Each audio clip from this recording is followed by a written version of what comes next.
সরকারি একটা প্রতিষ্ঠান, লাভজনক প্রতিষ্ঠান ছিল, কি জানি কি কাণ্ড কীর্তি করছেন, এটাকে ধ্বংসের কিনারে নিয়ে যাচ্ছেন। এই বাগানে শয়ে শয়ে শ্রমিকরা আগে কাজ করতেন, এখন একটা ভালো অংশ তাদের কাজ চলে গেছে। আর বাগানের জায়গাগুলো কি মন্ডলের নেতা, কি ওই পঞ্চায়েত তো ভোটে জিতিনি, এডিসিও ভোটে জিতি না, এডিসি তো এখন ভোটই করে না, ভিলেজ কমিটি নির্বাচন হয় না। এটা নেতা গায়ে মানে না, আপনি বলুন জনগণের ভোটে তারা নেতা না। তারা গিয়ে সেখানে সেই সমস্ত বাগানের জায়গা দখল করা, অন্য কিছু করে তোলা, এগুলো করছে। এটা হওয়া উচিত না। আমার বাগানের জায়গা অন্য কাজে ব্যবহার করা ঠিক না। বাগানের জায়গা বাগানের জন্য ব্যবহৃত হবে।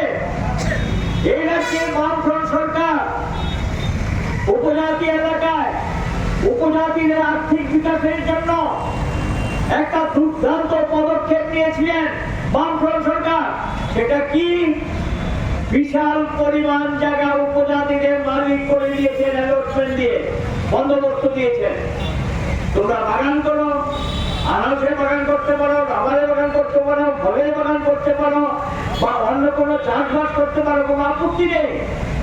এটা ভারতবর্ষের অন্যান্য রাজ্যের দৃষ্টি আকর্ষণ করেছিল। এতে করে গিয়ে সাধারণ মানুষ সেখানে বাগানের মালিক হয়েছেন এবং বাগানের মালিক হয়ে এই সুযোগটা তারা পেয়েছেন।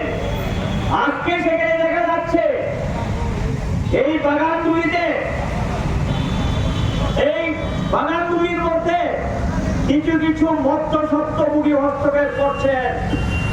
গরিব ছোট্ট বাগান করেছেন, যে আয় হয় পোষায় না, ছেলে মেয়েকে বাইরে পড়াশোনা করতে চান, তিনি তখন তার আর্থিক সুযোগের নামে কিছু লোক সেখানে এই বাগানগুলো হাতিয়ে নিচ্ছেন, যেটা আগে ছিল না।